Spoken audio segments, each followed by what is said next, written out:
Bonjour, c'est Philippe Pérez. Je vais vous apprendre quelques bases en Java et on va utiliser Replit.com afin que vous puissiez directement coder depuis votre browser sans rien installer. Je pense que pour installer et choisir les environnements Java, je ferai une autre vidéo. Donc là, c'est vraiment pour démarrer tout de suite et voir ce que c'est Java, si ça vous plaît ou pas. Alors sur Replit, quand on a ouvert un compte et c'est gratuit, on clique sur le bouton plus. Alors, ce qu'ils appellent une rep, c'est en fait une application Java. Ça crée les répertoires et tout ce qu'il faut pour pouvoir en créer une.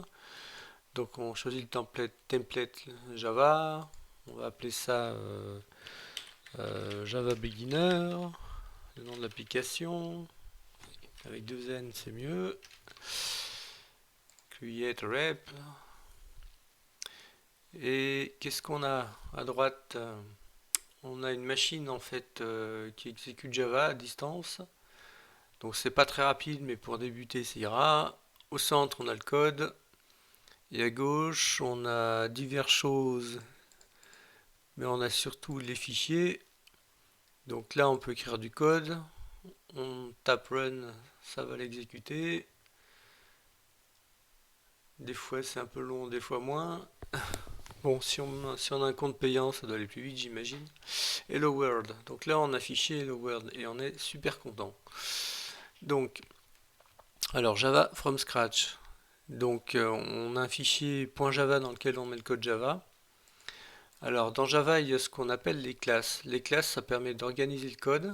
Alors si vous savez pas trop vous en servir, pour le moment on n'en crée qu'une seule. Donc on tape classe, main, après on met les accolades et dedans on met du code.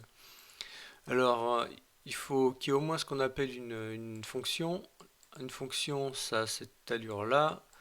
On a un nom. Alors la fonction pour démarrer l'application, elle s'appelle toujours main, qui veut dire principal. Et elle prend toujours ces arguments-là, on ne peut pas le changer. Et quand on tape run, c'est ça qui va être exécuté. Donc ça, on ne peut pas y toucher, il faut que ce soit là. Alors après, il y a diverses choses. Public, ça veut dire qu'on peut voir cette méthode de n'importe où. Static, ça veut dire qu'on n'utilise pas des variables qui sont dans la classe. Void, ça veut dire qu'on retourne aucune valeur, puisqu'on veut juste afficher quelque chose. Et les arguments, on n'en met pas, donc on s'en sert pas. Voilà. Donc system.out. Alors system, c'est une autre classe qui est visible, donc on n'a pas besoin de l'importer. Et out, c'est la console, c'est-à-dire c'est ça là, le texte. Donc sur la console, il y a une méthode qui est exposée qui s'appelle println. Donc pour ça qu'il y a 3 points. C'est on accède à la classe system. Dessus il y a un objet out. Et sur cet objet, il y a une méthode qui s'appelle println qui prend comme paramètre une string, une chaîne là. Donc là-dessus, on appelle Hello World. Donc voilà. Donc ça, c'est le premier programme. Donc pour écrire un programme, normalement, on doit structurer. Plus il est compliqué, plus on doit structurer, c'est-à-dire mettre des mains, des méthodes. Et les débutants, mais c'est normal, souvent, ils ont qu'une classe main. Et à terme, sur une application professionnelle, il y en a plutôt des centaines, voire des milliers. Mais bon, il y a des millions de lignes de code aussi. Et il y a pas mal de méthodes. Mais bon, là, on va faire simple. Donc on va créer une autre méthode. Alors imaginons qu'on voudrait afficher, je sais pas, calculer un truc, une somme. Alors vu on veut l'utiliser uniquement de l'intérieur du programme, on la met private, pas public. On veut retourner une valeur. Alors si les valeurs c'est des nombres à virgule, on peut mettre float, il y a aussi double. On va mettre somme. Pardon, un peu la grippe. Et on veut ajouter par exemple une série de valeurs. Alors on met A, valeur B, on va retourner A plus B. Par exemple, on va mettre la somme, et alors j'appelle la méthode. Je suis dans la même classe, donc elle est visible. Donc il suffit que je mette somme. Et on met 3.5 et on met, je sais pas, 20, on s'en fout. F, c'est parce que c'est un type float. c'est pour différencier d'un type qui s'appelle double, qui est deux fois plus précis, enfin deux fois plus précis, ouais, qui encode la précision sur deux fois plus de mémoire. Et donc, euh, et donc si on voulait utiliser double, on n'a pas besoin de mettre CF. Alors bon, c'est un peu un vieux réflexe d'utiliser les types qui prennent le moins de mémoire. Maintenant, les gens aussi pourraient simplement pas se casser la tête et dire bon, je prends les doubles. Et puis voilà. Donc, on lance tout ça, run. Et si je me suis pas planté, en général, on se plante souvent. Moi, le premier. Et, euh, et je me suis tout l'empêche. Alors, Sam.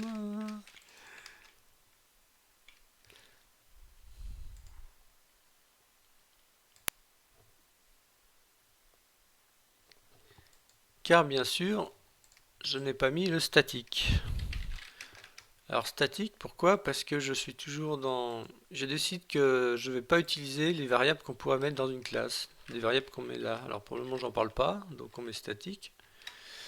Et donc là, il va être content.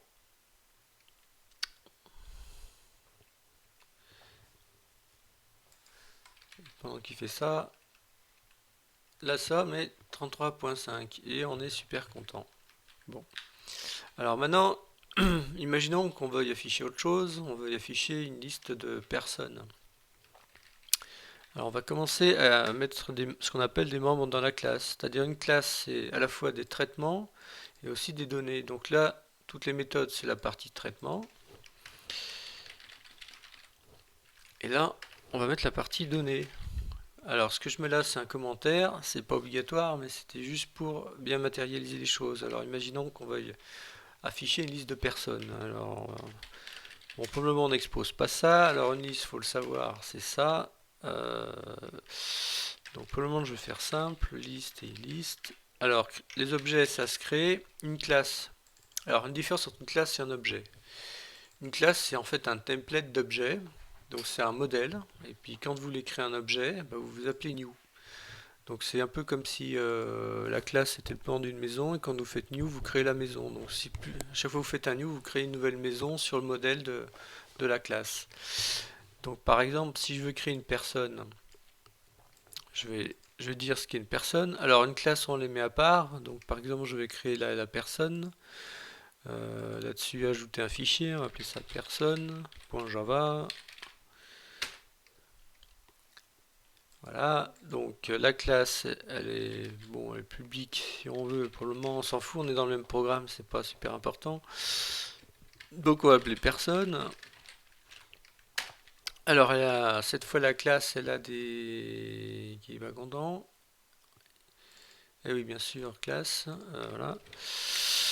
Donc, cette fois, la classe, elle a des données. Parce qu'une personne, c'est des données. Alors, par exemple, private string nom, le nom de la personne. String, c'est une chaîne de caractères.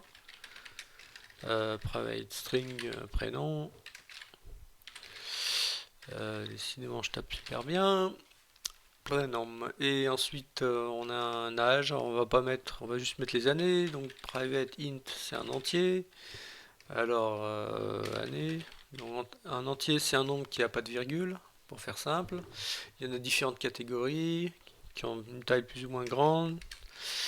Ça commence par le byte, qui va de moins 128 à plus 127 ou moins 127 à plus 128. Le short, qui est, lui, c'est de moins 32 000 quelque chose à plus 32 000 quelque chose. Après, il y a le int qui va de moins 2 milliards à plus 2 milliards, en gros. Et après, il y a le long qui fait encore la taille, le double du ling qui va de je sais plus quoi tête, mais c'est beaucoup plus grand, enfin le double de capacité.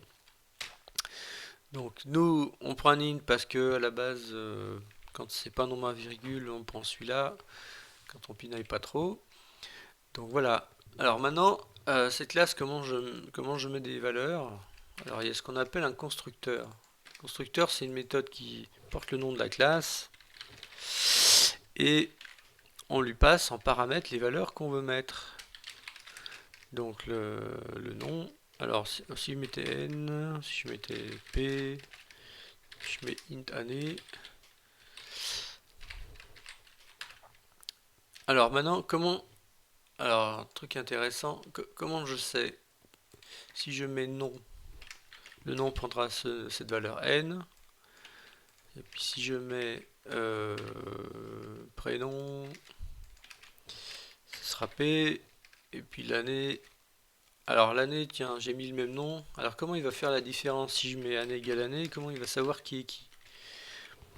Alors, pour dire qu'on est dans l'objet courant, on met this. This, ça veut dire ceci en anglais. Donc this, ça veut dire que je vais faire référence à celui-là, c'est-à-dire celui qui est dans la classe personne, et non pas à ce paramètre-là. Donc c'est comme ça. Si je mettais A, il n'y aurait pas besoin. On met juste ça, parce qu'implicitement, il sait où c'est. Voilà.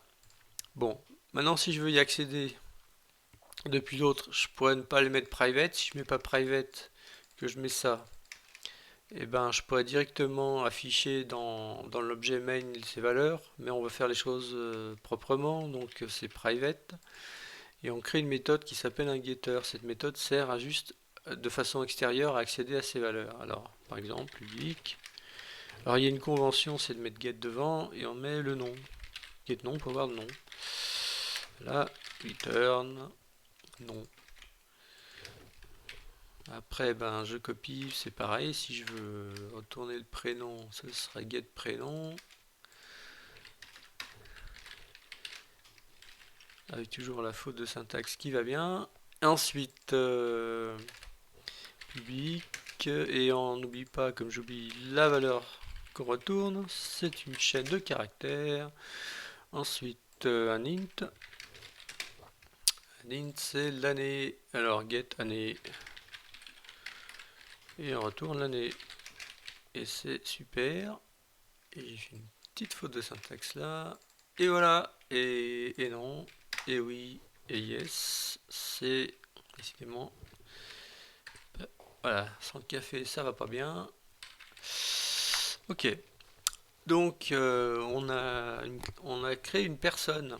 Alors, on peut mettre final. Final, ça veut dire que je vais pas définir un template, une classe à partir de cette classe. Si vous savez pas trop à quoi ça sert, bon, mettez-le simplement. Après, on reviendra dessus. Euh, voilà. Vous pourrez le mettre là. Bon. Alors, maintenant, on repart ici. Donc, une liste. Alors, soit je fais juste... alors, les listes, il peut y en avoir plusieurs. Pour le moment, on va prendre celle-là. C'est celle qu'on prend habituellement. Bon. Alors là, il la connaît pas parce que cette classe n'est pas connue par défaut. Alors, soit on dit où elle est localisée dans l'ensemble de ce qu'on appelle les packages. Les packages, c'est des gros sacs dans lesquels il y a les classes qui sont organisées en hiérarchie. Alors soit on le connaît, ou soit on a un meilleur programme, et du coup, il va la résoudre. Donc il peut peut-être suggérer. D'ailleurs, il ne la suggère pas. Donc ouais, bon, c'est un éditeur minimaliste. Mais dans un vrai éditeur, il pourra vous indiquer où elle est. Donc voilà. Donc c'est bien, et si on veut faire les choses carrément, on dit que quand même dans la liste, on met pas n'importe quoi, mais on met juste des personnes. Donc on peut écrire ces petits chevrons, et dans ce cas, il le suggère quand même. C'est bien. Ouais, si on clique là, ah bah voilà, il est content. Donc du coup, on sait que c'est une liste de personnes et c'est plus propre. C'est toujours mieux de... Là, on n'a pas besoin de le répéter. Bon, je reviendrai pas trop sur le détail, mettez juste les chevrons vides et il saura que bah, du coup c'est ça, il n'y a pas besoin. Vous pourriez le mettre deux fois en fait. C'est redondant, donc pour alléger la syntaxe, on met ça. Voilà. Et si vous mettez rien du tout, ça marche quand même, mais il va vous dire que dans la liste, on ne sait pas ce qu'il y a, donc ça peut créer des erreurs. Bon, pour le moment, on va pas se casser la tête. Mettez ça. Et voilà. Donc maintenant, si on veut afficher une liste, on va la créer. Alors, donc, on va faire... On va la remplir. Alors par exemple list.add et puis on va ajouter une personne. Donc j'ai dit pour créer un objet on fait new, on va créer un objet de la classe personne et on va mettre les paramètres. Alors j'ai mis nom en premier. Alors on met Mike Brown, pas qui c'est, ça va être sympa et il a 30 ans. Voilà, 34. Hop. Et on va mettre Gisèle Dubois, que tout le monde connaît. Dubois. Et qui habite Acier. Et donc, elle a 54 ans. Voilà. Donc, c'est super. Donc, ça, c'est une liste. Et donc si je fais ça, j'ai fait n'importe quoi. Parce que, en fait, je disais, ouais, on va mettre la méthode statique. Voilà. Parce que, vu que je suis dans une méthode statique, je peux accéder qu'à des membres statiques. La nuance, ça veut dire que si les membres sont statiques, ils seront partagés par toutes les instances de la classe que vous créez. Si vous ne mettez pas statique, ils seront privés de chaque objet qui est créé à partir de la classe. Alors vu qu'on est dans la classe main, on s'en fout un peu pour le moment parce que la classe main, il n'y en a qu'une. Donc il n'y a pas besoin de faire la nuance en fait. Mais vu que j'ai fait une méthode statique, bah, du coup je suis obligé de le mettre. Alors que si vous avez remarqué, eh ben, dans personne, il n'y a pas de statique. Parce que chaque fois que je crée une personne, eh ben, elle aura un nom, un prénom différent. Alors que la classe main, il n'y en aura qu'une. Donc voilà. Donc on a créé une liste. Et ben maintenant on va l'afficher. Alors on peut faire afficher liste. On n'est pas obligé de faire une méthode, mais c'est pour l'exercice. Donc si je veux afficher une liste, ben, je passe la liste. Et puis du coup, eh ben, je vais écrire une méthode à nouveau. Alors private. Alors bon, personne l'appelle de l'extérieur. Private void afficher liste. Alors souvent, vu qu'on passe liste, c'est parfois redondant de mettre liste, alors on peut mettre affiché. Et on se repose sur le type pour faire la différence. Voilà. Donc afficher liste. Donc c'est une liste. Comme je suis bien propre, bien clean, je dis que c'est une liste de personnes. Comme ça on sait exactement ce qu'il y a dedans. Et toujours pas content là. Bon, oui, parce que j'ai pas fait. Bon, on va résoudre ça. Euh, donc si vous voulez dire je veux utiliser une classe quelque part dans un package, alors les packages vous les voyez pas, mais il y en a qui sont là par défaut. Il faut dire je voudrais importer la définition de cette classe, comme ça il la connaît. Donc, par exemple, si je mets java.util.list, du coup il va aller la chercher, et du coup il n'y a plus besoin de mettre ça. Et ça se lit mieux. Alors ArrayList, je ne l'ai pas importé, pas de bol, donc je peux le faire. Donc du coup, ça va aller mieux encore. Et donc du coup, là il est content aussi. Alors ça je l'ai pas mis statique. Voilà, donc du coup, il va être encore plus content. Et maintenant, si vous dites ouais, mais j'ai plein de classes, ça c'est pénible, bah, vous mettez une étoile et du coup ça va apporter tout ce qu'il y a dedans. Bon, il faut à consommer avec modération, mais là on s'autorise parce que c'est tout petit. Donc voilà. Euh, donc ça, bon, on s'en sert pas. S'il n'est pas content, il nous dit qu'il s'en sert pas, alors on l'efface. Bon, faut toujours garder le code dont se sert, ça évite d'avoir plein de trucs qui servent à rien et on a du mal à lire le code. Donc vu qu'on s'en sert plus, on l'enlève. Voilà. Et donc on va afficher. Alors, comment afficher? Il faut afficher chaque élément. Comment accéder à chaque élément? Il y a plein de façons de faire, mais on va prendre une méthode vraiment la plus simple. Il y a l'instruction for. On va dire pour chaque personne qui figure dans la liste, qui s'appellera P, la personne, on va faire un traitement.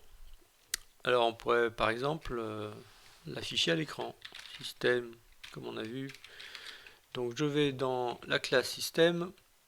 La classe système, il y a un objet qui est probablement statique qui référence l'écran à droite. Et comme il n'y a qu'un écran enfin ouais, si la console comme ça il n'y en a qu'une, donc c'est un objet statique out. Et dessus, il y a plein de méthodes possibles. dont celle d'afficher sur l'écran. Donc on va afficher print. Et comme on veut sauter une ligne à la fin, on pourra afficher les choses de la suite. On va mettre ln pour qu'il y ait ce qu'on appelle un line fit, c'est-à-dire un caractère de saut de ligne. Voilà. Donc du coup, on va afficher une personne. Alors si j'affiche une personne P, il va afficher l'objet tel quel. Faisons un essai. Ça fait un moment que je cause. Et quoi qu'il va se passer? Qu'est-ce que c'est que ce machin? Alors, il va afficher print, ça. Donc il va afficher l'objet P, qui est de la classe personne. Donc c'est ce qu'il est en train de me dire. C'est un objet, il me dit, je sais deux choses, que c'est un objet de la classe personne, et il y a un gros bazar. Le bazar à droite, ce nombre, ça s'appelle l'identifiant unique de l'objet. C'est le numéro de référence de l'objet, en fait. Alors, il est unique quand on exécute le programme, mais si vous le réexécutez, il peut être différent, donc il n'est pas unique de façon absolue, mais quand vous tapez run, vous êtes sûr qu'il sera unique. Donc c'est pas ce que je veux. Alors, j'ai plusieurs façons de faire. Soit je dis, j'affiche, je voudrais le nom. Alors, get nom. Alors, vous remarquez qu'il me fait des suggestions, hein. Donc, hop, get. Donc, je fais get le nom. Et puis, get prénom. Alors, p point. Je fais control space en fait. Control space, il me fait des suggestions. Alors, nom, prénom. Et on va se contenter de ça, vous comprenez le système. Donc ça, sur la personne, alors sur l'objet P, la classe personne, il y a un nom, un prénom, puisqu'on les a définis ici. Si je mettais private, vous allez constater avec vos yeux ébahis et les miens aussi, que du coup, getAnnée n'apparaît plus. Parce que ce n'est visible que de l'intérieur de la classe. Maintenant, on est dans le même package. Alors, on n'a pas déclaré de package, donc on est dans le même par défaut. Donc, si je ne mettais pas ça, ça serait visible dans le package aussi. Et vu que la classe est dans le même package, on va quand même le voir, l'année. Donc, application, control space, c'est n'importe quoi, p. Là, get année, on la voit. Donc voilà, bon. Alors, on y va. Donc, pour chaque personne, on va afficher nom, prénom, année. Et comme on a une très grande confiance, eh ben, ça va fonctionner. C'est magnifique. Franchement, on est fiers. Donc, on pourrait aussi, il y a une méthode sur les objets pour les afficher. Bon, c'est pas très recommandé parce qu'à la fin, on sait pas trop ce qu'il y a dedans. Mais on peut dire, cette méthode, elle est prédéfinie. Donc, on sait qu'il existe. Et si on fait ça, on peut directement dire comment on va afficher une personne. Donc, on crée une chaîne, ça attend une chaîne de caractères. Qu'est-ce qu'on passe en paramètre là? Donc, on fait return. Ça, par exemple. Alors, l'épée, normalement, c'est le this, puisque comme on a vu, this, ça référence l'objet courant. Mais là, il n'y a pas d'ambiguïté, donc on n'est pas obligé de le mettre. Et voilà. Donc ça retourne une chaîne. Et donc, du coup, avant, quand on affichait l'objet bêtement, on avait le nom de la classe et le numéro unique dont je vous disais.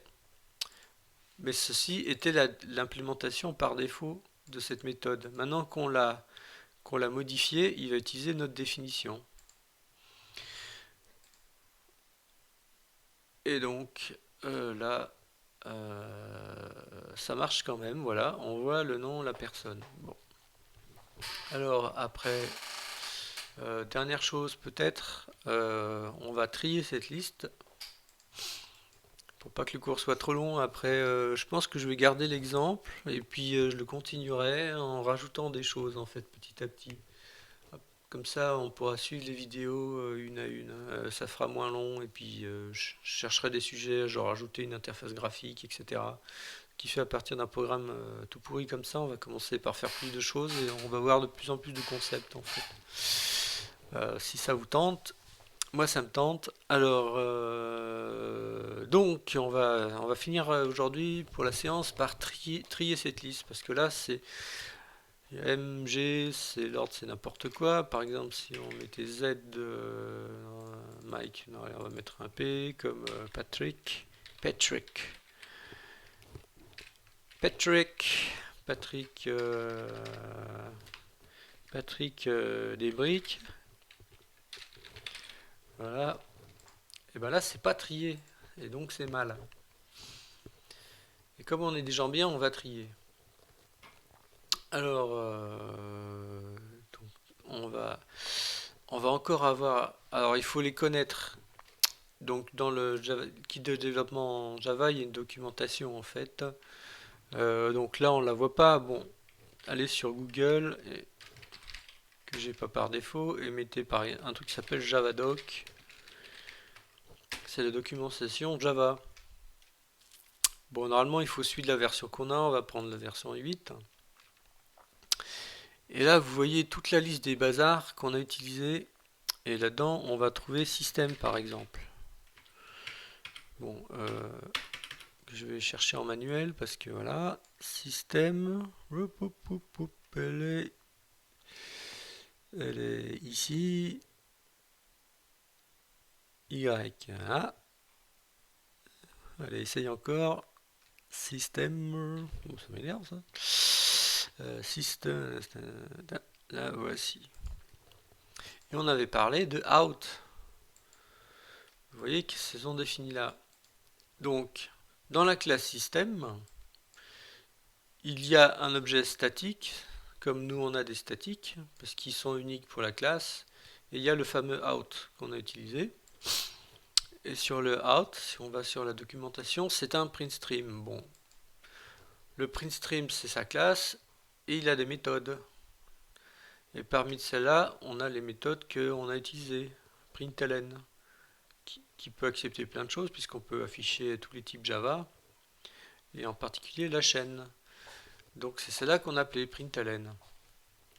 Donc on a la documentation. Alors comme le code est accessible en ligne, si vous tapez ce truc-là, non pas ce truc-là, cette adresse, vous allez accéder au même programme que vous pourrez utiliser, pas modifier directement, mais il y a une instruction qui s'appelle fork. Alors c'est si on se barre d'ici et qu'on va sur les programmes que j'ai créés. Java Beginner avec une jolie faute d'orthographe. Il y a quelque part un truc pour le forker. Pour le copier. Faire un fork, c'est pour le copier, pour le modifier vous-même en fait. Donc.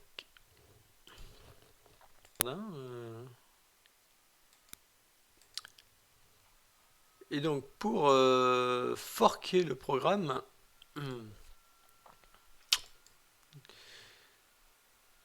qui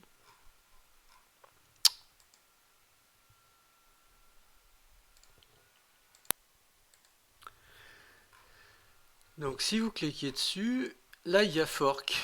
Donc on voit que les forks ça ne vit pas que sur la banquise. Et donc quand on clique sur fork, ça fait une copie. Et c'est comme ça que vous pourrez travailler. Je pense que vous ne pourrez pas modifier celui de base. Donc là j'ai bon, pas forqué le bon, mais le principe est bon. Donc voilà. Alors je retourne au programme Java Beginner. Donc pour tourner dessus, il y a le Manage My REPL en dessous d'ailleurs. Et on peut aller sur... Là il a forqué, il a copié Matplotter. Bon, et du coup là vous avez une instance pour vous pour travailler. Bon, je vais effacer parce que c'est pas ce que je voulais. Et je reviens sur Java Beginner que nous avons là. Et qui est toujours dans l'état où il était.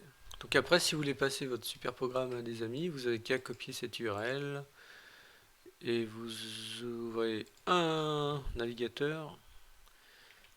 D'accord. Et puis vous tapez, vous la collez là et vous allez tomber dessus. Voilà. Bon, pour le moment, on efface tout ça pour pas que ce soit trop le bazar. Et on a dit qu'on allait trier et que ça allait être la fin. Alors, si vous savez pas trop trier, vous pouvez parcourir la Javadoc en fait. Javadoc, Javadoc, QDK. Et puis, évidemment, ça se met pas comme d'hab. Alors, quand il vous embête, faut mettre frames. Comme ça, il y a à gauche. Et puis dessus, il y a collection avec un S.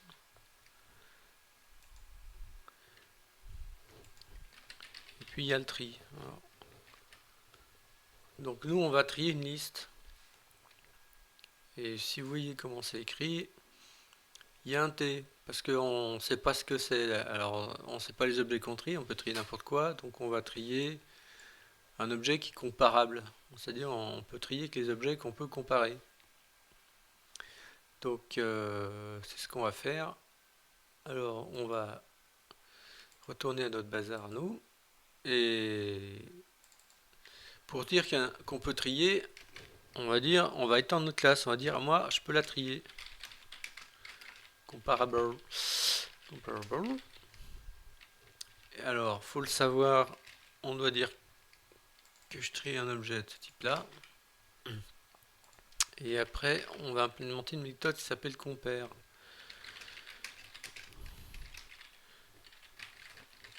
Donc la méthode va nous permettre de comparer une personne à notre personne courante. Alors,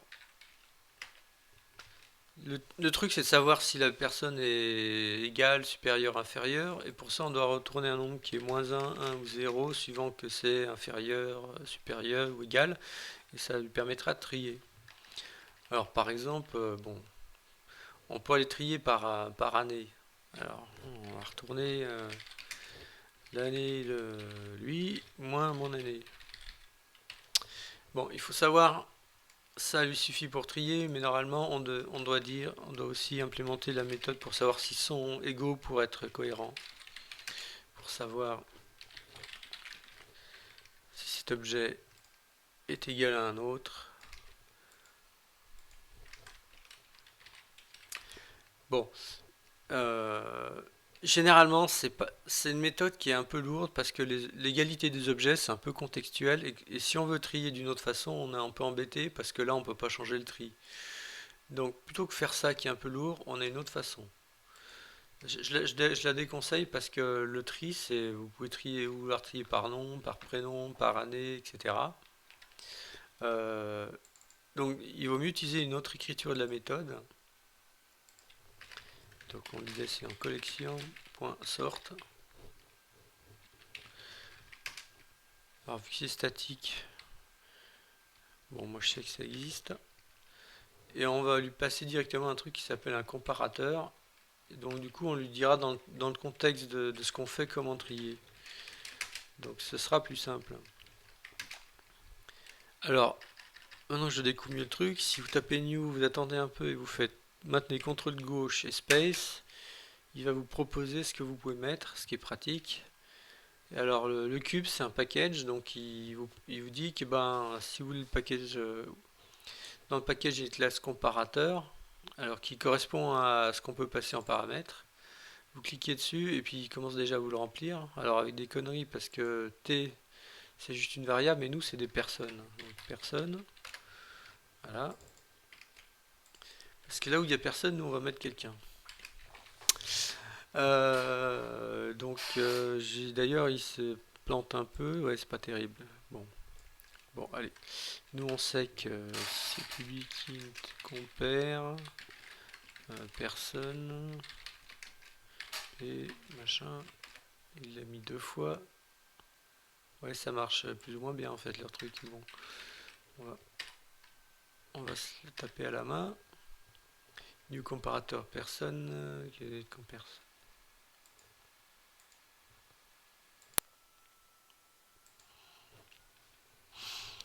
Et vous voyez que si on se trompe, ils vous disent qu'on a oublié. Donc il dit il faut implémenter une méthode. Non, c'est pas le bon message. Ah, poc. Une méthode de compare où il y a deux personnes. Donc, comparer une personne P1 et une personne P2.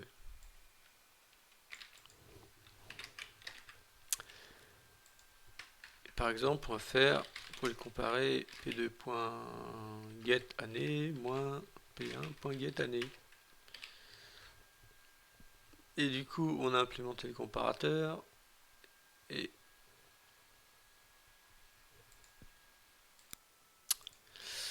voilà, c'est mal écrit. Alors on va essayer d'arranger un petit peu. Alors qu'est-ce qu'on a fait? Parce qu'il est bizarre ce new finalement. La syntaxe qu'on a fait, pourquoi c'est comme ça? En fait, si je voulais définir une classe, en fait on a défini une classe qu'on appelle une classe anonyme. C'est en fait des classes de table. Si j'avais pas voulu faire ça, j'aurais pu faire une autre classe. Alors on peut aussi définir une classe dans la classe. Ça se fait quand ça n'a pas trop de sens d'en faire une classe que d'autres vont utiliser, parce que c'est vraiment un truc qui est lié à notre classe à nous. Alors, pour un comparateur, c'est le cas en fait. Parce qu'en dehors de notre classe, personne a priori va l'utiliser. Bon, alors on va dire, bon, je crée une classe tri par année. Voilà, c'est un comparateur.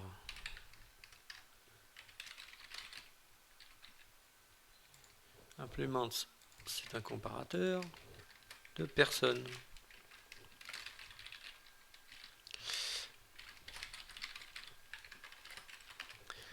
Donc ça va implémenter ce traitement-là. Oui, il dit que je ne sais pas utiliser, on s'en fout. Donc là, du coup, j'ai défini une classe. Et donc, au lieu de faire ce gros pâté là qui était moche, on peut simplement faire ça. On va trier par année. Après, petit bon, on va déjà voir si ça marche. Et après, on causera. Donc là, c'est pas trié. Je suis censé trier et afficher. Alors, on va voir si ça fonctionne. Alors, j'ai HJQL, mais non. Ah, si par H, ça marche parce que on a 54. Bon, c'est un tri décroissant, je l'ai pris dans le sens. On va inverser le tri. P1 et P2. Et normalement, les années, bon, je vais pas prendre les mêmes, c'est un peu bête. On va lui mettre 13 ans, il a rajeuni. Elle a rajeuni.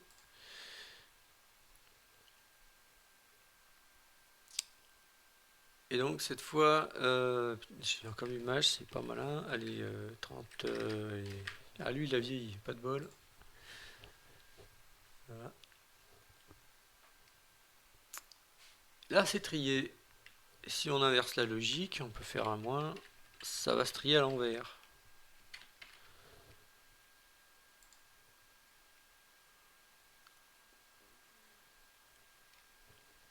Et voilà. Donc on se résume, on a fait un comparateur. Alors petite remarque, vu que ce comparateur n'a pas de champ à l'intérieur, en fait ça n'a pas de sens de le créer à chaque fois, ça prend de la mémoire chaque fois qu'on crée un objet. On peut réutiliser le même. Donc si on avait un autre tri, au lieu de faire ça, on pourrait dire, je le mets dans une variable, tri par année, et là on crée ce qu'on appelle une variable locale, c'est-à-dire qui ne se voit qu'à l'intérieur de la fonction. Tri par année, on va dire ouais, bon, un tri, voilà, égale new paramètre par année. Et là, ça ferait deux fois le tri. Ce qui, dans notre cas, ne sert à rien. Mais par exemple, si on ajoutait une autre personne, Barnabé, vraiment un nom à coucher de... Pardon, ouais, il y a peut-être des Barnabé dans la salle, pardon. Alors, Barnabé, ouais, ça n'a aucun sens. 27, ça va retrier. Voilà, hop. Et du coup, c'est tri... Ouais, ça l'est. C'est magnifique. Donc ça retrie. Et ultime raffinement, si d'autres personnes plus tard veulent utiliser le tri, en fait, on pourrait encore s'éviter de créer un objet.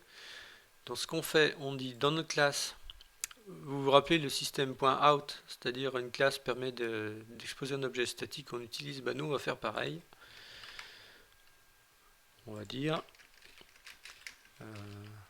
alors c'est visible quand on a accès à la classe.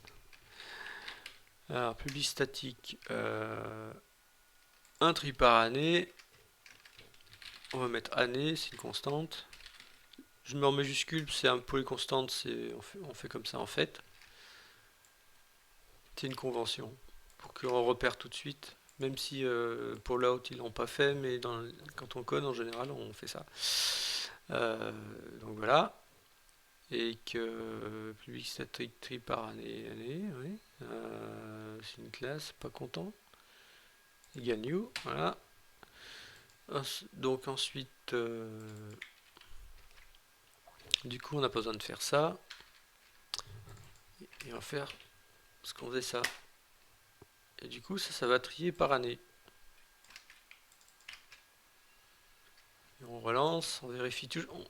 C'est toujours bien de vérifier ce qu'on raconte a du sens, c'est ce qu'on appelle tester ce qu'on fait.